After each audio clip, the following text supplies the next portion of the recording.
So out of the blue, someone sent me a message on Facebook offering to send me a free case for my Raspberry Pi 4 that had a fan with it and a heatsink in exchange for a review. I said, okay, I said fine, didn't believe it would happen, and it arrived. So in exchange for a review, I've been given a free Raspberry Pi 4 case. This is the review.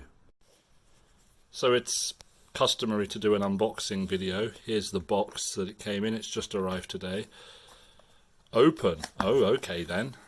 It's going to be difficult for me to do this without sounding patronising. Oh, hello. Right out of the box there's a gift card for some undisclosed amount. I'll play with that later and see what it is. Instructions. That all looks pretty easy to follow. I'll try following that later, see how I get on. Oh, there's more instructions. Oh, it really is step by step, isn't it? Okay, I'll follow them later. Heat sinks, controversial in the Raspberry Pi 4 world. Does it need a heatsink and a fan? Does it not need a heatsink and a fan? Google it, have fun. I'll pop them on later. This must be the fan. Looks like a fan. And here are the parts for the case. It looks quite similar in design to the one that I got. Now, who was this from? Pimeroni. There we are. It looks quite similar to the rainbow Pimeroni case that I got for the Raspberry Pi 1. What else does it look like? Well, I suppose it's the same like any of the Pimeroni cases. I've also got for the Raspberry Pi 4 their Coupe Ninja, I don't know, I didn't name it, case here, which I don't know, I wasn't too happy with it. Well, I didn't think it was a great case. It didn't cover up these parts, although it left all this open, which is good. And you can get a fan that sits on the top, but I don't know, it did the job as a cheap little case. Although this one, given that I didn't pay for it, I suppose it's even cheaper. I don't know how much it sells for, I'll have a look later. So I'm going to stop recording whilst I put the Raspberry Pi 4 in the case. If there's something interesting happens whilst I'm putting it in the case, I discover something interesting, then I might even record another part to this video. But then the last part of this video would be me trying it out, seeing what I think. So there it is, all connected. It took a fraction over 10 minutes, let's call it 11 minutes for it to be put together. It's very windy outside, as you can see by the fact that the trees are blowing all over the place. So the noise you can hear is most likely the trees, not the fan. There's the fan running.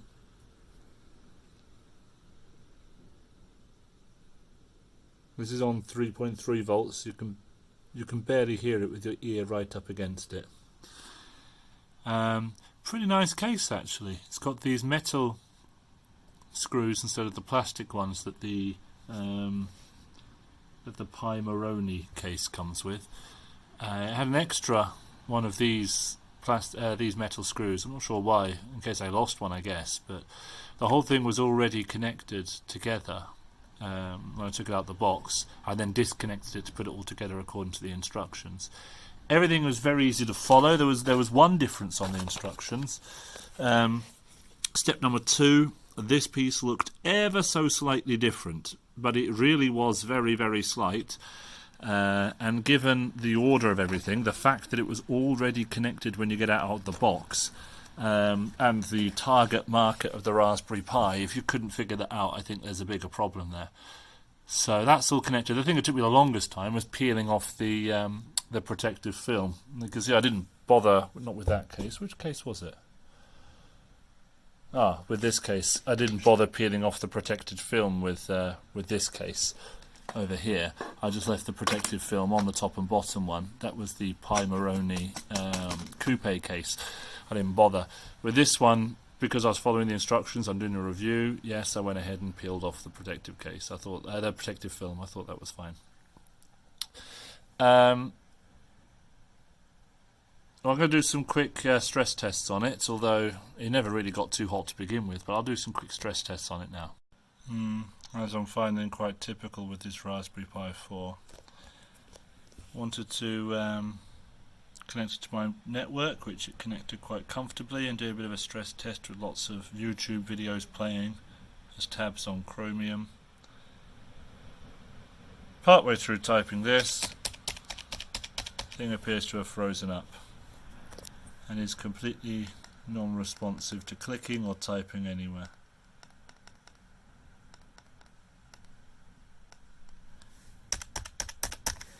It's difficult to do a stress test when the thing isn't working. I'll try and restart it. Alright, I restarted it, we're up and running. YouTube has given me some confusing options as default videos. I don't know why, I'm not logged in. So let's just pick one of them. Let's load another one. Let's get a few of these open. Yeah. Let's run. I'm busy at the moment in the background doing an apt-get update and an apt-get upgrade. I don't know what any of this is. Let's put 3 videos on. 3 videos on simultaneously playing. Precious pillow, what is that? I don't even know. I don't even want to know.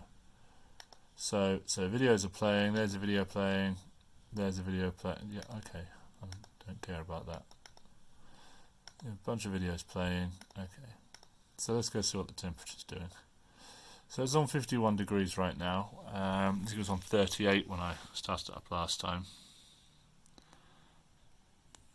Video seems to be going without any real choppiness. I haven't got any sound on this. It's only a tiny little monitor. It's about 7 inches across.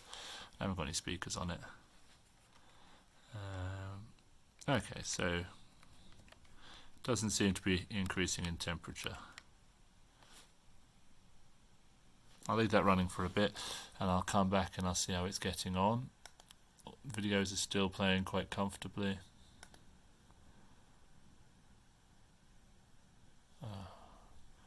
People watch this rubbish, and that's still doing its updating thing. And the temperature's gone up a teeny tiny bit. So I'll leave that running for about 10 minutes. You can see it's 12:10 there now. So I'll leave it running for about 10 minutes and then I'll check the temperature. Alright, it's been running for about 10 minutes now. The update finished. These videos are still running. I'll just put them on a loop so that they could just keep on going and going and going and going and going. That's what a loop means. And the temperature has been staying pretty low. It's on 45 at the moment. I've checked it a few times. It's been sort of hovering around the same amount, keeping it a good temperature. I haven't installed GNU Octave yet on this new SD card, so I haven't been able to test and see whether it can stand up to running the simulations that I want it to run, and to see whether the heatsink and fan keeps it cool enough. I've still got problems with GNU Octave. The Raspberry Pi 4 still doesn't handle OpenGL properly. So until they get it sorted, I might just stick with my Raspberry Pi 3 Plus, 3B Plus. At least I know that works. Okay, reviewing the case, not the Raspberry Pi 4. Reviewing the case, it's a solid little case. Does the job. Unlike the other case that I had, you can't exactly touch any of the components here. Fan sits nicely inside, so it doesn't stick out the top like I've seen on some cases. We've still got an opening at the front for you to make your connections for your GPIO. Although obviously with the fan connected here, it's going to be no good for a ribbon cable. I'm pausing because there might be a way around that. Maybe soldering this directly onto the bottom of the board and then having a ribbon cable go from the top on the same pins. I might try that later. Nice thing about a cheap little single board computer is that if it goes wrong, it doesn't really matter that much. So I might try that later so I can stick with the ribbon cable. But I've only just thought of that, so you know, if it's a stupid idea, don't attack me. The instructions very clear. It arrived very quickly. I don't know what else you want me to say. I mean, I don't know how much it costs, so I don't know if it's good value for money. Have a look online. Oh, I haven't mentioned the name of the company, have I? Hang on, I can't remember it. It's written on these instructions somewhere. Where is it? There we go. How do you pronounce that? Miuzei. There we go. So, yep, they sent me a free case for me to review it. I've reviewed it. I'd say, yeah, it's fine. You want a case? It's a case. It does the job. Instructions are easy to follow. Fan works. Fan keeps it nice and cool when it's under load, which is, you know, what you want. It's just the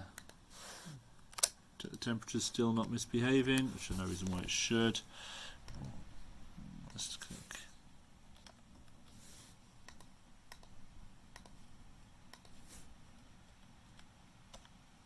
.44. Yeah, no, the temperature's still fine.